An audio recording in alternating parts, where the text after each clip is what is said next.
Hello, and welcome to this edition of People in Transition. I'm your host, Bob Gerst. I've been hiring, firing, and mentoring executives, frontline employees, interns, and job seekers in companies around the world through a host of transitions, some difficult, but most very good. I've worked with people in Hong Kong, India, Australia, and across the U.S. What sets them apart? A lot. But there's more they have in common. And one of those commonalities is transition is a part of life. This experience has given me a bird's eye view on a variety of trends, economies, industry disruptors, and transitions that are big and small. It's also brought me into contact with the thought leaders and decision makers you need to meet. The people who can make the difference that matters to you right now. Imagine knowing exactly what to do next and how to know it's time to make your big change. The inside track you're going to access during our future episodes is better than a crystal ball. It's the exact information you need to take that next step. Whether you're a new grad applying for your first professional job, someone looking to transition your work experience into a promotion, launching your own company, or maybe even starting to plan your retirement, you're in transition, and this series is for you. We all know transition can be scary, but it doesn't have to be. And it's even fun when you have VIP access to the future you want. Are you tired of uncertainty, of being passed up? We'll share with you the tools and skills that can take your dreams to the front of the line. So, if change is on your horizon, or maybe just the thought of change, you won't want to miss this discussion. It could be the exact edge you need to turn transition into an amazing opportunity. Hello, everyone. We are so pleased that we have Denise Cooper here with us today. Denise, thank you for joining us. Oh, my pleasure. So, Denise, a Washington University MBA, vice president and several senior leadership roles in companies, and then a founder and CEO of your own business that teaches behavioral competencies that matter to the individual as well as to the company's success. What an incredible lifeline that you've had. Why don't you, for some of our audience that might not know you as well, why don't you walk them through your background and why you're particularly useful in terms of talking about transition management? Well, thank you, and thank your audience for giving us a few minutes to hear me ramble on a little bit. Hopefully, I can be helpful to them. It's one of those things that people ask me all the time. I don't know what my passion is, and I'm not quite sure what are my drivers. And I have to tell you that I'm not a fan of, suddenly you getting bonked on the head and you know what your passion is. I think it is something that developed over time. And the thing that developed over time for me is that I have this quirky way of looking at the world and seeing that we're always in transition. Sometimes they're planned, sometimes they're not. And so I started thinking I would be a teacher for autistic children. I went from Chicago to South Dakota. The cold drove me out. And then I found out how much teachers actually make. And then I started working for the unions, the AFL-CIO in Arkansas, and a few other union opportunities as the education director and head of strategy or second in strategy around labor negotiations and other things. And then one day I wound up working for a company for Monsanto and as their generalist, and I have a ton of funny stories on how every one of them happened. But it was all about a whole series of transitions that it was about intention and understanding what was going on. Unions were going down. I was particularly tied to the clothing and textile workers. I figured out I needed to find something else, but here I was, a teacher, head of a recruiting agency when I worked for the unions.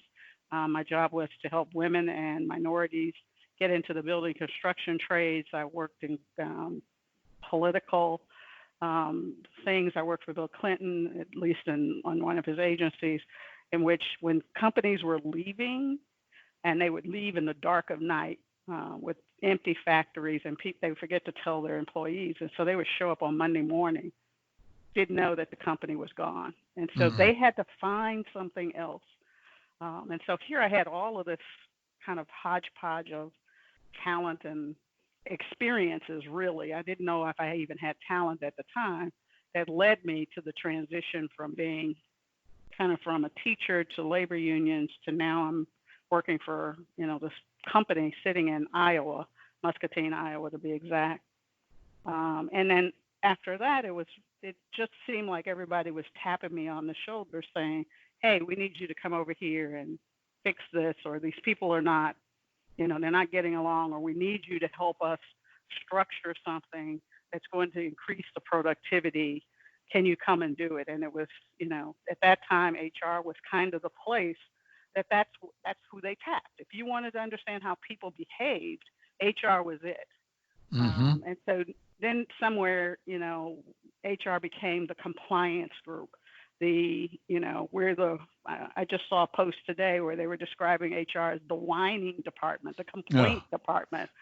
And I'm not quite sure where we got off of that, or into that, but somehow HR has kind of turned into this organization that doesn't lead and doesn't have a place to lead unless it's to avoid jail, getting executives out of jail, hiring people, these tactical kinds of things. And that's never been what was interesting to me about HR. And so from there, I just went from, I got an opportunity to be on a 1-year sabbatical, which I was one of 36 people who searched the world to find what are the best practices in HR. What would HR look like then? It was in the year 2000. That was, and so, now we're at 2020. I don't know that we ever thought that what we envisioned would happen, but we were pretty darn close. Mm-hmm. The labor market is both internally and externally. We're seeing that now where people are, they may say yes for a job and they don't show up because they get a better offer, or the company's not treating them well and they're taking their labor someplace else. We're seeing where if you have employees who have been there, they want more than just a job. They want to contribute. And if you're not there to give them, that opportunity to grow their skills, to contribute in a big way, they're just going to go someplace else. Mm-hmm. And that was one of the things we envisioned, that the external market would now become the internal market, and how would that affect business and how we think about doing business. We also talked about the breakdown of how work would happen, because it was the area I was in was around science and technology and particularly applied research. And so it was always about looking 20 years out further to say, what's the impact of technology? What's the impact of medicine? What's the impact of changes, the environmental changes in the world?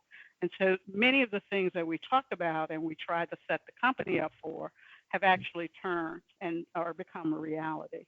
Mm-hmm. And so I've loved doing that. Went to the Gap, I went to a gas company, and then, I had to come to Charlotte, work for a company that went belly up because of the mortgage crisis. And then I had to start doing something else because in my own personal life, I had a transition. My parents got sick. My dad in particular wasn't able to take care of himself independently. My mom was there with him. And so I just, had my kids, I had my parents. We moved as a tribe from city to city. And he didn't do well in the move here to Charlotte. And so I wound up being here since, 2006, 2007. And I had to make a new life for myself outside of corporate America, because I understand the pressures of being a senior executive, particularly for global companies or multinational companies, and what the stress is and how you have to be, if not 24/7, pretty darn close to it, because you're just on multiple time zones and business is always happening someplace in the world when you're a global company. So that's kind of my story, the short end anyway. It was fascinating, and it sparked several questions that I want to follow up with you on. But first, talk me through what you would suggest to a friend who has just been told that his or her position is eliminated, or that they were fired or let go, or whatever euphemism that you want to use. What is your coaching to the person that finds himself in that situation, Denise? For the most part, whether you were fired or your company decided that, and there's several companies who use downsizing to shore up the books, and they do it on a regular basis. That's just part of their business strategy. So it really doesn't matter why you got the pink slip or the paper that says tomorrow you don't have a job.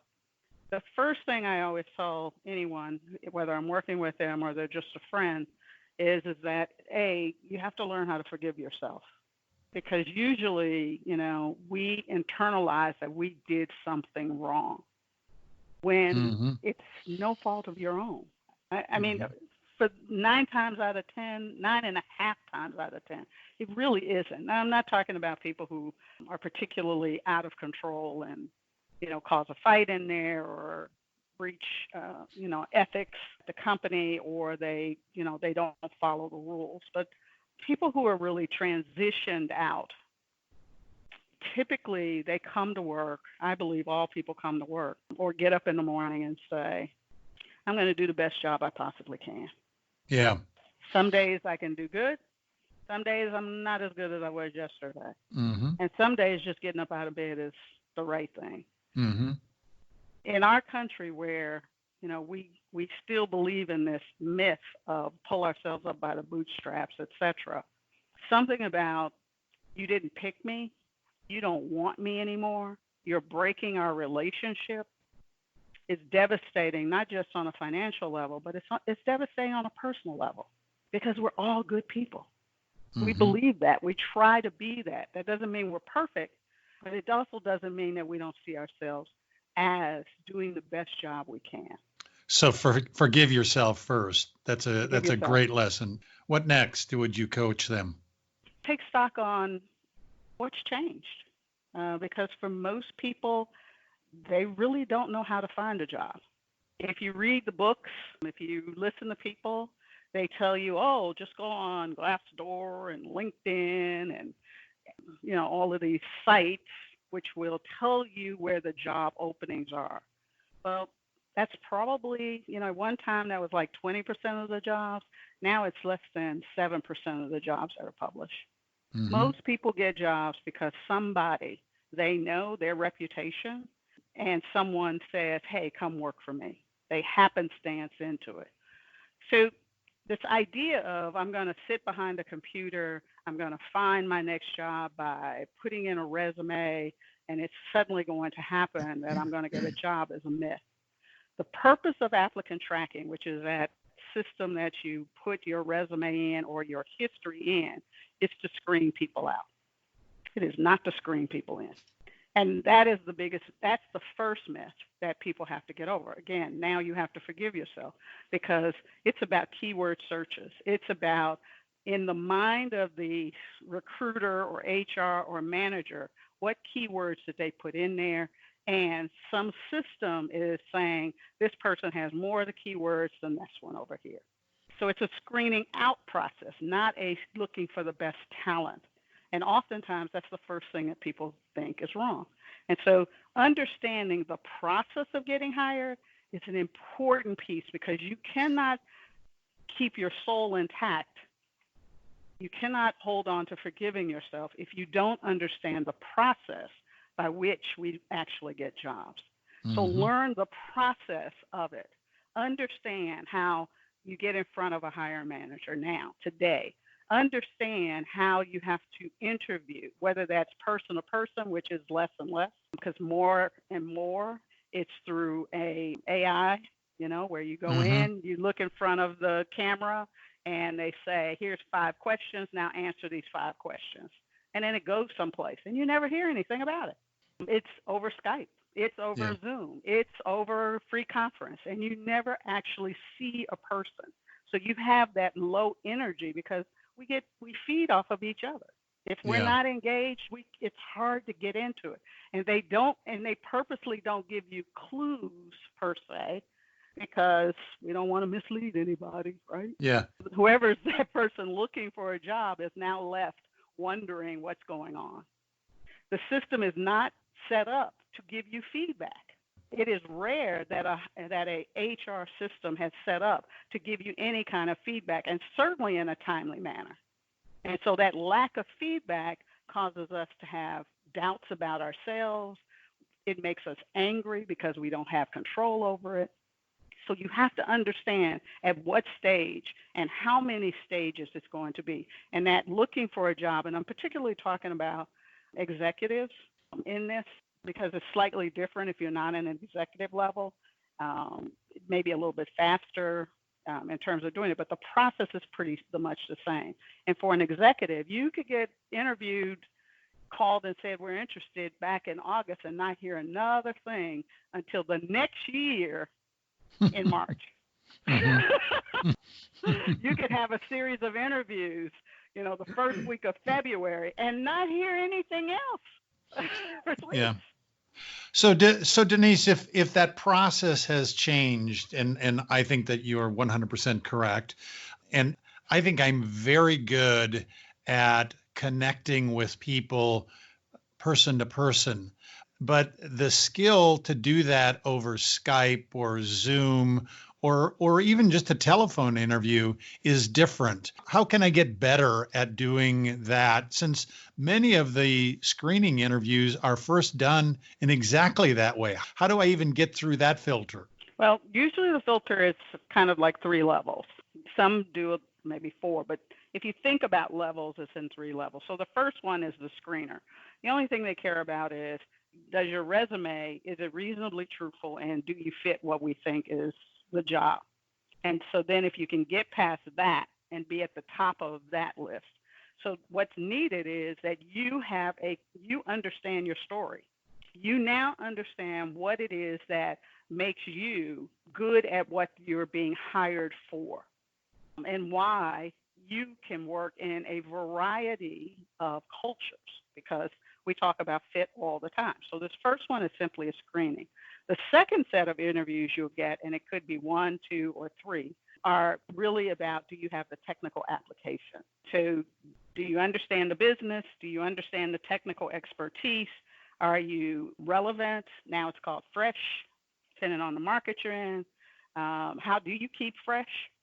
Can you get along with people? So are you going to be someone who's going to help the hiring manager get their job and their goals completed? Or are you going to be somebody who they've got to tell and fight with and, handhold too much? Because every manager, when you think about it, every manager is overworked, under-resourced, trying to do way too many things. And so to have somebody who they have to guide tends to be an intrusion for most managers. Very few companies have an onboarding process that's designed to help the person understand the cultural aspects, those how do we get work done here aspects of work, so that they can be more productive within the first 2, 3, 5 months of their tenure from when they start. So it's really understanding that. And then the third level of interviews is usually the fit conversation. So once you get to that third level, you're now in front of the hiring manager. You might be talking to extended members of the team. If you have people who are going to be reporting to you, it's about, can I trust you? Do you know what's going on? Are you going to protect me if it's people who are working for you? If it's your peers, and sometimes you'll be interviewing with peers, can you negotiate? Are you going to be able to work with me to get the kinds of resources and I'll be able to get the work done? And if it's the boss, can you manage up well? That's what they're looking for.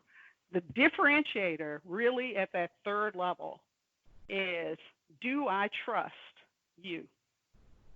Can we connect personally? Can we have honest conversations? And can you move the work forward, independent as well as with me? No surprises. It's all about trust at the third level, not about your skill. Yeah, I tell my clients that it's, if you want to make a sports analogy, is this the person that I want to go to the Super Bowl with? Will they have my back? Do they have the same kind of interest in terms of winning, whatever winning means for us? And as you said, do I trust them to make certain that we can be successful? So totally agree with you. Denise, you've talked about this before, and I'm just curious in terms of how you help your clients in terms of this. You've talked about networking, and I know that it's important and that jobs aren't found on job boards and so forth for the most part. How can I be successful in networking through my transition, but I'm an introvert? What is your coaching for that person? Well, it's really hard because you're coming hat in hand to people and you haven't developed those relationships first. My suggestion is always develop your relationships when you've got a job so that when it comes time that you need a job, and trust me, everybody who's listening on this, at some point in time, you are going to be in transition. You just are. Mm-hmm. So at some point, you're going to need relationships that trust you already before you have hat in hand. Now, Mm-hmm. if you find yourself in the situation where hat is in hand and you have not developed those relationships, start going back through your Rolodex. Hopefully, you have kept yourself relevant.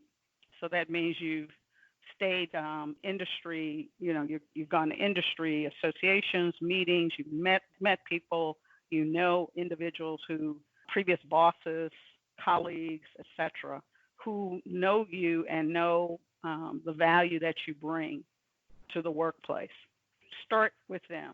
If you're doing cold calling, I don't have much. I look and see people on LinkedIn and they've got 100 connections, which immediately tells me, I'm not quite sure why you're connecting with me, but let's see where this goes. Then I would say you've got to come up with a different strategy. One of the interesting things about LinkedIn is that recruiters do use it a lot, and other individuals, particularly hiring managers, do use it a lot to keep track of who's who. So a good way is to, yes, look for 5 companies or 4 companies in your industry that you want to go work for. See if you can connect with them. I always encourage people, before you just send off a connect with me, there's connection. You can go into, I think it's more, click on send a private message in your invitation. Send a message on there letting them know why you want to connect with them. And it's as simple as, hey, I see you're working for ABC Company. I would love to know more about the company. I'd love to follow you. Would you connect? Now, that doesn't mean everybody's going to say yes, but you have a higher probability of them saying yes. And when your follow-up is the one well-crafted question that you want to know about that particular company, it's not about, can you tell me if they've got any jobs? It's about, what would, if you were new to your job, what's the one thing you wish you had known? How does your company work? Know something about the company. For the few clients that I have that I work with who are looking for jobs, it's helping them understand that the job market is really like being Cinderella. And we all want to find Prince Charming, and we all really want to be picked. The company wants you to, that hiring manager wants you to pick them, and you want to be picked. And so it can feel a lot like a beauty contest. And so you've got to think from the perspective of the other person that you're connecting with, not your perspective, but that person. What would they want to talk about? If it's someone in your field of expertise, ask them how they keep relevant. What does their company do to keep them relevant? Engage them in a bit of a conversation. Sometimes it works, sometimes it doesn't. But when it works, it's a beautiful thing. Yeah. Denise, you've worked with hourly people, more junior people, all the way up to C-suite people. And you've spent a fair amount of time talking already about more senior people and their going between jobs and transitioning. What do you coach differently for a more junior person or an hourly person in their search? So let's kind of bucket it a little bit because it's slightly different depending on where you're at. So someone who is starting out or more of an hourly employee, a technician, a craftsperson, and they've got skills and they've got experience and they're looking for another job, know that the number one thing they want to know is, are you going to show up on time? Are you trustworthy? And do you know your craft? So be able to tell the story about your craft. Tell the story about why you want this job. What does it do for you as well as what you can do for that company? And I'm not saying do for you from what benefits, what vacation, but that this helps you learn a particular craft. This helps you hone your skills. This is something that you really like doing. Didn't say love, like doing. But Mm-hmm. sometimes work is not an expression of what we love, but it is an enabler of us to be able to do what we love, which might be take care of our family, be a leader in our community. Not everybody lives in a big city. Some people live in small towns, and they really want to help build their small town and be a good citizen in their small town. So Mm-hmm. understand that if you're from an hourly perspective. If it is someone who's fresh out of college, maybe they're a junior or a senior in college, and they're trying to find that way to break in. Start with LinkedIn. Understand what you like to do. You may not know what you're passionate at. You may not even know what you're good at. If you don't know what you're good at and what you're passionate at, ask 5 people. What do you do when you're at your best? What do you do when you're at your worst?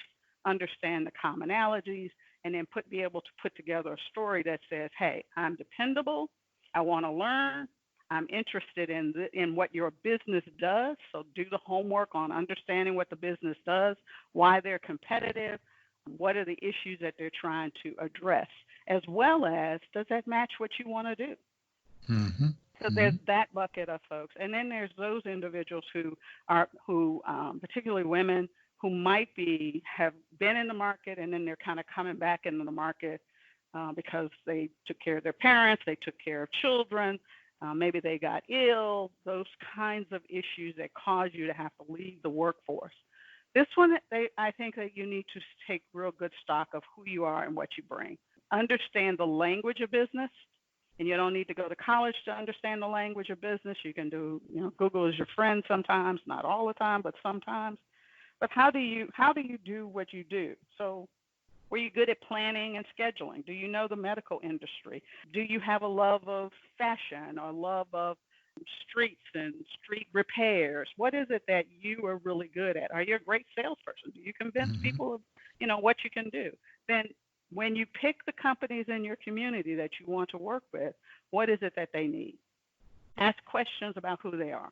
Get to know who that company is, and then ask yourself, why would you want to work there? What is it about working there that feeds you and gives you what you want more than a paycheck? Because if you come in any one of these 3 buckets and all you want is a paycheck, remember, everybody wants to be Cinderella. Pick me. Right. Right. Why would I Well, pick somebody who just wants a paycheck? just wants the paycheck. Yeah, for sure. Denise, I believe that skills that we use are not just turned on. We use those same skills in a variety of different parts of our life. Absolutely.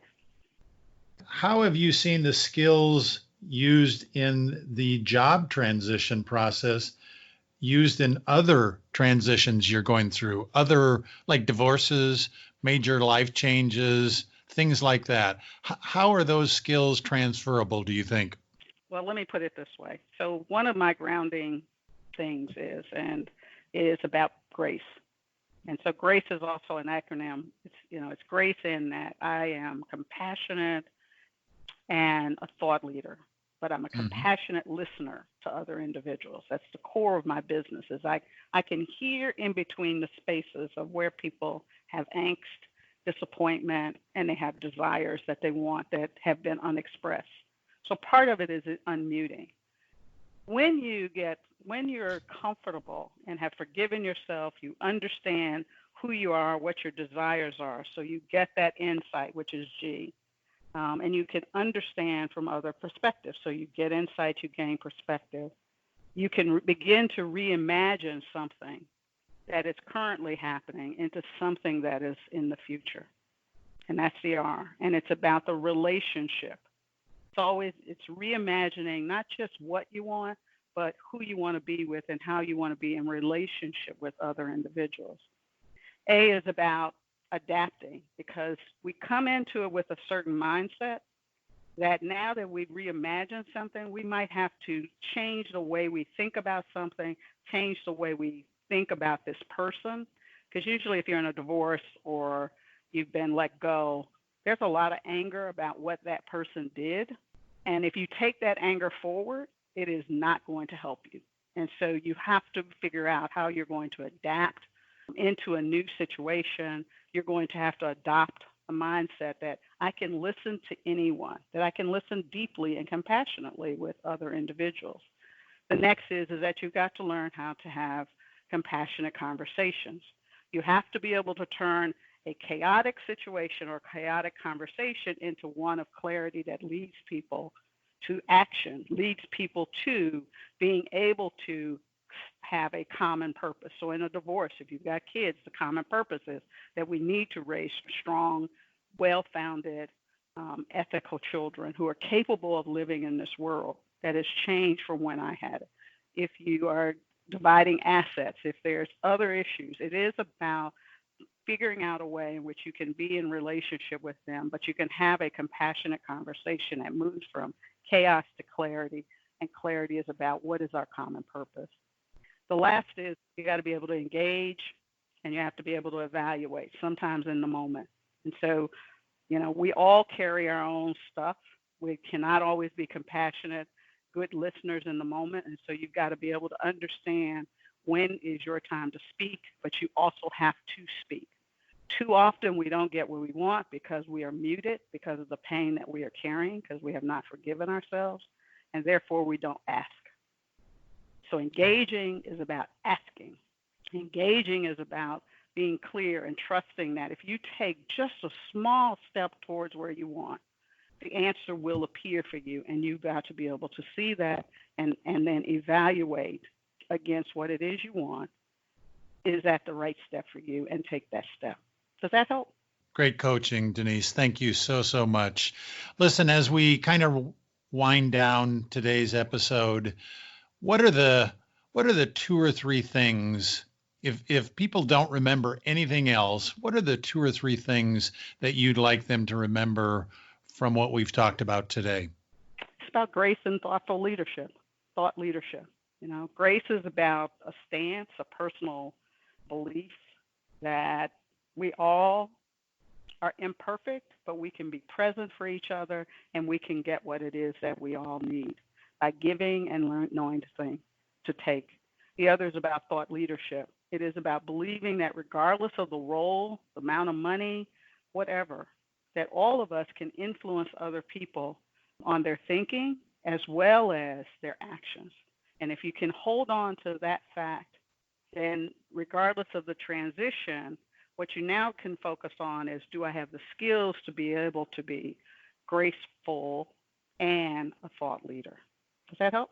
Yeah, very much so. And the thing that I probably am going to take away, and I think that anyone who is in transition who needs to make certain that all the noise that is going on from friends, relatives, recruiters, just the noise. The line that you shared that is going to stick with me forever is that we sometimes have to hear in between in those spaces because a lot of information can be found there. So, Denise, as always, I learn from you.